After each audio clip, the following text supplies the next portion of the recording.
વડોદરામાં સાવલી પાલિકા તંત્ર હજુ સુધરવાનું નામ નથી લઈ રહ્યું અને એમજીવીસીએલના ઝટકા બાદ પણ સાવલી નગરપાલિકાની ઘોર બેદરકારી સામે આવી છે। ધોળા દિવસે પણ સ્ટ્રીટ અને રોડ લાઇટો ચાલુ જોવા મળી। સાંજના 5 વાગ્યે સ્ટ્રીટ લાઇટો ચાલુ કરી દેતા વીજળીનો વેડફાટ થઈ રહ્યો છે।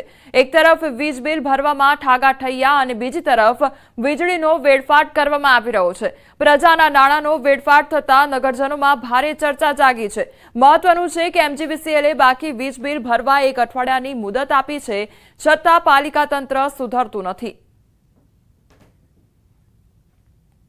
આણંદ જિલ્લાના ખંભાતના દરિયાની ભરતીમાં ફેરફાર જોવા મળી રહ્યો છે। ખંભાતના દરિયામાં નૈસર્ગિક અને કુદરતી કારણો મુજબ દરિયામાં ભરતીના પ્રવાહની ગતિ વધી છે અને ઝડપથી ખંભાતના દરિયાની ભરતીના પાણી કિનારા તરફ આવી રહ્યા છે। ત્યારે કિનારા તરફની માટીની મોટી ભેખડો દરિયાના પાણીમાં તૂટી રહી છે અને પાણીમાં વહી રહી છે, જેને લઈ ખંભાત પાલિકાએ કિનારે નહીં જવા સૂચના આપી છે।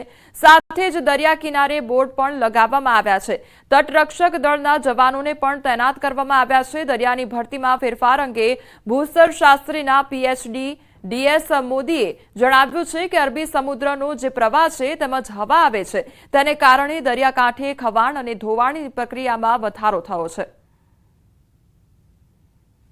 મુખ છે અરેબિયન સીમાં છે, ત્યાંથી જે પ્રવાહો આવે છે અથવા હવા આવે છે તો એ હવાને કારણે દરિયાકાંઠે ગલ્ફ ઓફ કેમ્બેની આસપાસના બધા વિસ્તારોમાં ઇરોઝનની પ્રક્રિયા, ખવાણની પ્રક્રિયા, ધોવાણની પ્રક્રિયા એ વધી છે।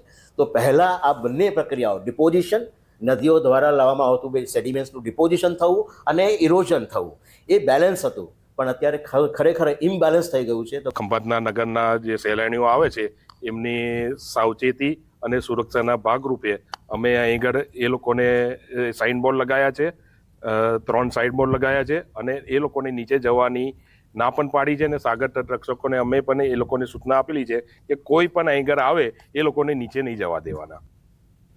વકફ બોર્ડ બિલ અંગે ભાજપ હવે એક્ટિવ બન્યું છે। રાષ્ટ્રીય નેતૃત્વ સમક્ષ બિલ સંદર્ભે 3 પ્રદેશ ભાજપના કક્ષાના નેતાઓ જવાબદારી સોંપવામાં આવી છે। તો ગુજરાત પ્રદેશના વકફ બોર્ડ સંશોધન બિલ સંદર્ભે જવાબદારી સોંપી છે।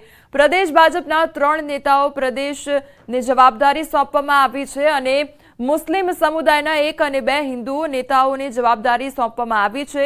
પ્રદેશ મંત્રી ઝવેરી ઠકરારને જવાબદારી સોંપી છે, તો પૂર્વ અમદાવાદ જિલ્લા પ્રમુખ હર્ષદગીરી ગોસાઈને જવાબદારી સોંપવામાં આવી છે।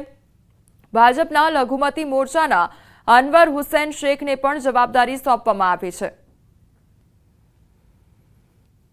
માલધારીઓના હિજરત મુદ્દે કોંગ્રેસના ધારાસભ્ય કિરીટ પટેલનું નિવેદન સામે આવ્યું છે। કહ્યું છે કે સરકારે માલધારીઓ માટે યોગ્ય નીતિ બનાવવી જોઈએ। ભાજપના ધારાસભ્ય મહેશ કશવાલાએ વળતો જવાબ આપતા કહ્યું કે ગૌશાળાઓ માટે રાજ્ય સરકાર અનુદાન આપે છે।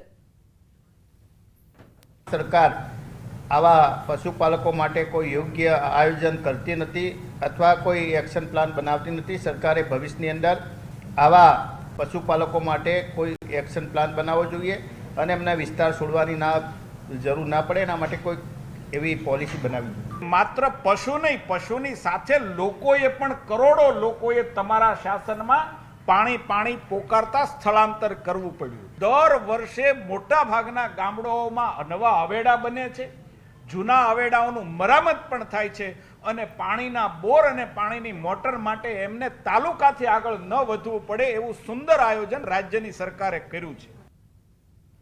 સપનાના ઘર માટે દરેકને ઈચ્છા હોય છે, જો કે સિક્કાની બીજી બાજુ એ છે કે કેટલાક મકાનો તૈયાર છે પણ તેમાં રહેવા કોઈ જતું નથી। ભરૂચના જેબી મોદી બાગ નજીક 500થી વધુ સરકારી આવાસ તૈયાર છે પણ તેમાં કોઈ રહેવા માટે તૈયાર નથી। દાયકા ઉપરાંત તૈયાર પડેલા આવાસ લાભાર્થીઓને ફાળવવામાં આવ્યા છે। સંપૂર્ણ પેમેન્ટ ન થવાથી અને અન્ય ટેકનિકલ કારણોસર લાભાર્થીઓએ પોઝિશન લીધું નથી।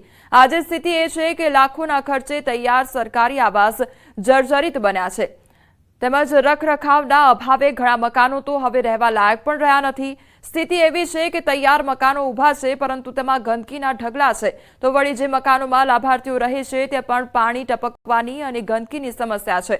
આ મામલે ભરૂચ પાલિકાના શાસક અને વિપક્ષ બંને મૌન ધારણ કરી બેઠા છે। પાલિકાના શાસકો સરકારી આવાસની દુર્દશા બાબતે કંઈ કહેવા તૈયાર નથી તો કોંગ્રેસ નિવેદન આપવાનું ટાળી રહી છે। હવે આ સ્થિતિમાં સરકારી યોજના ખંડેર બનશે કે લાભાર્થી સુધી લાભ પહોંચે તે જોવું રહ્યું। बरसात में इधर दुख रहता है, हर घर में पानी गिरता है, हर दफे फोटो लेके जाते हैं, वोट लेके जाते, कोई पीने का पानी भरता नहीं है, आता नहीं है इधर नल को, बेचाती पानी लावे हम। और 4 महीना मुसीबत है, गंदगी चारों तरफ इतनी, नल सारे 8-8 दिन बंद हो जाए। मैं चौथा मारे रहूँ छू, 5 वर्ष से मारा घर में पानी नहीं तो मारी बहन ना घेर रहो नीचे ने आ चौथो मारनु घर एम ज पड़ो ने पानी भी ढाबा पटी घर बधाना घेरा घर में हाँ बधाना घेरा गळे पानी आ घर कोई कामनु नहीं। હવે લોનના હપ્તા કેવી રીતના ભરીએ અમે? 600 जितने घर है पर उसमें रहता परिवार 100 घर में रहते, बाकी सब कोई रहता नहीं इधर। गंदगी में गंदगी बहुत है, घर में पानी गिरता है, कैसे रहेंगे इधर? कितने सालों तक ये इधर कितने साल तक तकलीफ है? 8 साल तो हो गए मुझे तकलीफ है। हमारे झोपड़े अच्छे थे, इससे झोपड़े हमारे पीछे दे दे हमको, झोपड़पट्टी थी ना वो अच्छी थी हमारे लिए। જે રીતે લાભાર્થીઓ અત્યારે સર્વે થયું અને લાભાર્થીઓ આવાસ યોજના માટે લાઈનોમાં ઉભા રહેલા છે, તે રીતે ભરૂચમાં એક ઉલટી પરિસ્થિતિ ચાલી રહેલી છે। અહીં જે આવાસ યોજનાઓ છે એ આવાસ યોજનાઓ ખાલી ખમ પડી રહી છે। અહીં પ્રાથમિક જે સુવિધાઓ છે એનો અભાવ જણાઈ રહ્યો છે। અહીં 538 થી 40 જેટલા ઘરો મકાનો ખાલી થયા છે, ખાલી જ રહેલા છે અને 100 જેટલા જ પરિવારો અહીં રહે છે। શું કારણ હોઈ શકે? અહીં અત્યારે તંત્ર તરફથી કોઈ સુવિધાઓ ઉપલબ્ધ થતી નથી, આના કારણે આવાસો ખાલી દેખાઈ રહેલા છે। ચારે તરફ ગંદકી અને જે પ્રાથમિક સુવિધા છે તેનો અભાવ થઈ રહેલો છે। આપ જોઈ રહ્યા છો કે ચારે તરફ જે આવાસ જે અહીં છે તે સારી પરિસ્થિતિ છે, પરંતુ એની સાફ સફાઈ કે કોઈ કદર થઈ નથી। અહીં પાણીની સુવિધાઓ અને ઇલેક્ટ્રિસિટીની સુવિધાઓ થોડી અછતમાં રહી છે। આ જ રીતે અહીં જો પ્રાથમિક સુવિધાઓનો અભાવ પૂર્ણ રીતે કરી શકાય તો આવાસ યોજનાઓ ફરીથી ધમધમી ઉઠે એવી પરિસ્થિતિ છે।